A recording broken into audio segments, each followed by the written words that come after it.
नमस्कार मित्रांनो, स्वामी समर्थ सोनू चॅनलवर आपले स्वागत आहे. सत्य घटना. रोहन आणि माणिक हे जिवलग मित्र होते. एका गावात त्यांचा स्वभाव खूप प्रेमळ होता. दोघे एका जुटीने आणि दुःखात आणि सुखात दोघे कायम सोबत राहायचे. पण काही कारणाने रोहनला काम पडले. पैशाचे काम पडल्यामुळे तो माणिकला मदत मागायला त्याच्या दारात गेला.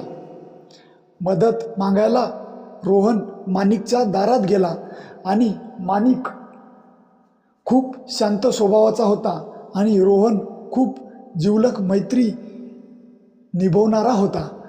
पण रोहन माणिकच्या दारात गेल्याच्या नंतर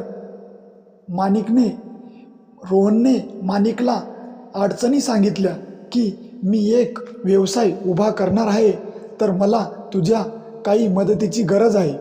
तर माणिक म्हणला, काही हरकत नाही, मी मदत करायला तुझ्या पाठीशी ठामपणे उभा आहे.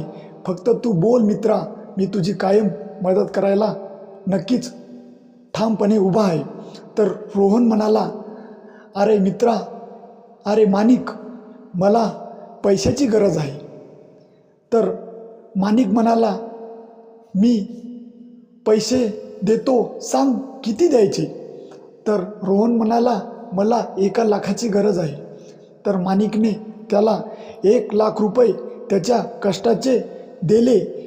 खूप दिवसापासून जपून ठेवलेले पैसे माणिकजवळ होते आणि ते कष्टाचे घामाचे पैसे माणिकने आपल्या आत्मविश्वासाने रोहनला दिले. पण रोहन ते पैसे घेऊन त्याचा व्यवसाय वाढत होता. व्यवसाय म्हणजेच एक त्याने हॉटेल टाकलेली होती. हॉटेलचा व्यवसाय खूप वाढत गेला. खूप पब्लिक यायला लागली, खूप मार्केटिंग व्हायला लागली आणि त्याचा व्यवसाय खूप मोठा झाला. काही काळाने रोहनने सांगितले होते की मी तुझे हे 1,00,000 रुपये घेतल्याच्या नंतर 1 महिन्याने परत करेल. पण 1 महिना होऊन 1.5 महिना झाला होता. पण माणिकने त्याला कॉल करायला सुरुवात केली, तेव्हा रोहन नावाचा मित्र माणिकचा तो कॉल उचलत नव्हता. तो म्हणत होता, त्याने कॉल केला की म्हणत होता, अरे मी थोडा कामात आहे, नंतर तुला कॉल करतो.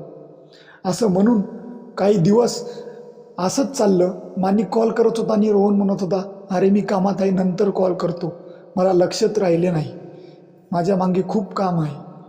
पण असे करता करता 3 महिने झाले. माणिकचे पैसे अडकून बसलेले होते रोहनकडे. पण मग माणिकला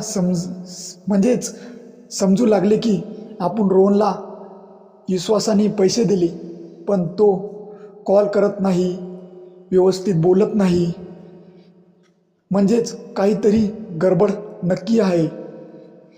पण माणिकने विचार केल्याच्या नंतर माणिकला काही गोष्टी समजल्या. तर रोहनकडे माणिक स्वतः भेटायला गेला कॉल न करता. तर रोहन म्हणाला, माझ्या तुझे पैसे कधी घेतलेच नाही. तर माणिक म्हणाला, माझ्या हाताने आणि माझ्या विश्वासाने तुला पैसे दिले. तर रोहन म्हणाला, माझ्या तुझे पैसे बघितले नाही, तुझ्या मला पैसे काही दिले नाही आणि मी तुझे पैसे देणार नाही. तर माणिक खूप नाराज झाला आणि घरी आला आणि श्री स्वामी समर्थांच्या फोटोसमोर बसला आणि दुःखी होता. आणि श्री स्वामी समर्थांच्या फोटोसमोर बसून म्हणाला, तुम्हीच माझे श्री स्वामी समर्था, आज माझ्या पाठीशी ठामपणे उभा राहा, मी खूप दुःखात आहे. माणिक असा म्हणाला. आणि काही दिवसाने रोहनचा एक रणजित नावाचा मित्र त्या माणिककडे आला आणि म्हणाला, अरे तुला माहीत आहे का, रोहनने खूप जणांचे पैसे घेतले आणि काही जणांचे पैसे परत केले नाही. आणि माणिक म्हणाला, माझे पण पैसे घेतले माझे पण परत केले नाही आणि माझ्यावर खूप संकट आले, माझ्या घरात खूप अडचणी आहेत, माझ्या विश्वासाने त्याला पैसे दिले.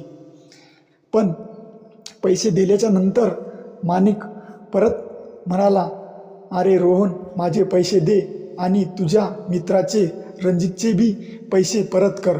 आता तुझा व्यवसाय चांगल्या प्रकारे चालत आहे, तुला पैसा येत आहे, मग तू का पैसे देत नाही? असं म्हणल्याच्या नंतर डबल रोहन म्हणायला लागला, माझ्या तुझे पैसे घेतलेच नाही तर मी का देऊ? असं म्हणल्याच्या नंतर काही दिवसांनी काही गोष्टी रोहनच्या आयुष्यात अपशगुन घडू लागली आणि माणिकने बिचाऱ्याने विश्वासाने पैसे दिले, त्याचे परत दिले नाही. अशा गोष्टी त्याला खूप वाईट वाटलं की आपल्या जिवलग मित्राला आपण विश्वासाने पैसे दिले, त्याने डायरेक्ट म्हणले की माझ्या तुझे पैसे बघितले नाही, कष्टाचे पैसे दिले. आणि रणजितने बी त्याला पैसे दिलेले होते. रणजितचा मित्र रोहन होता आणि रोहनचा मित्र माणिक होता. तर रोहनचा व्यवसाय असल्यामुळे रोहनने रणजितकून आणि माणिककून पैसे घेतले, पण माणिक हा जवळचा जिवलग मित्र होता. 1,00,000 रुपये घेतल्याच्या नंतर असे खूप दिवस झाले, 1 वर्ष होऊन गेले, पण तो पैसा देत नव्हता. पण काही गोष्टी माहीत असल्याच्या नंतर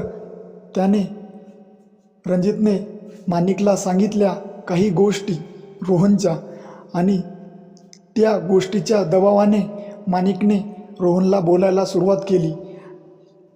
आणि मग रोहन भिवू लागला. भिल्याच्या नंतर त्या गोष्टीच्या भीतीने रोहनने माणिकचे पैसे 1,00,000 रुपये परत केले आणि म्हणाला, आणि श्री स्वामी समर्थांच्या फोटोसमोर माणिक बसला आणि म्हणाला, सगळं काही देवा तूच आहे, बाकी काही नाही माझ्याकडे. श्री स्वामी समर्था, ब्रह्मांड नायका, माझ्यावर विश्वास ठेव आणि माझे पैसे परत येऊ दे. असे म्हणल्याच्या नंतर रोहनने 2 दिवसाच्या आत 1,00,000 रुपये त्याच्या घरी आणून दिले आणि श्री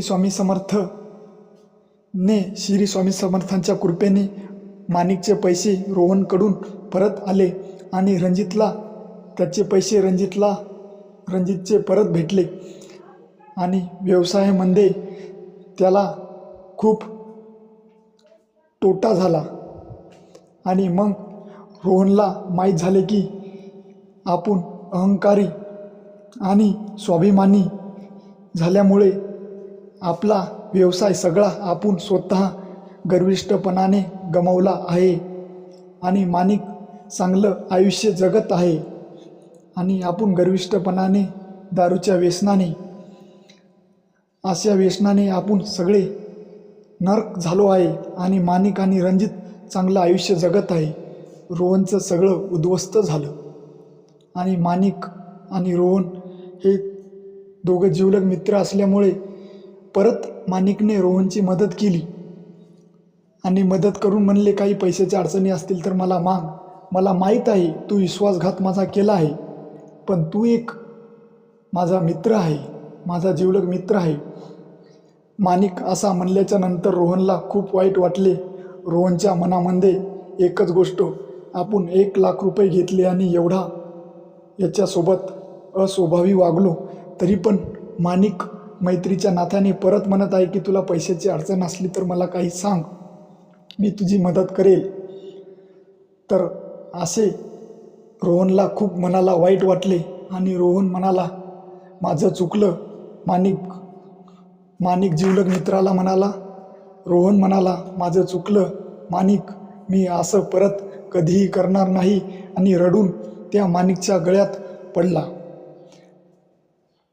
आणि पडल्याच्या नंतर मैत्री डबल परत त्यांची मैत्री एक झाली आणि दोघे एका मनाने, दुःखाने आणि दोघे संघर्षाने जगू लागले आणि स्वाभिमानाने जगू लागले. आणि रोहन माणिकचं ऐकून श्री स्वामी समर्थांची दररोज पूजा करू लागला आणि दोघांचे जीवन आनंदी झाले. आणि रोहन आणि माणिक दोघेही श्री स्वामी समर्थांची दररोज सेवा करत होते आणि ओम श्री स्वामी समर्थ या नामाचा जप करत होते. आणि त्यांचे आयुष्य असे सुंदर बनले आणि एका मनाने जगून आनंदी झाले.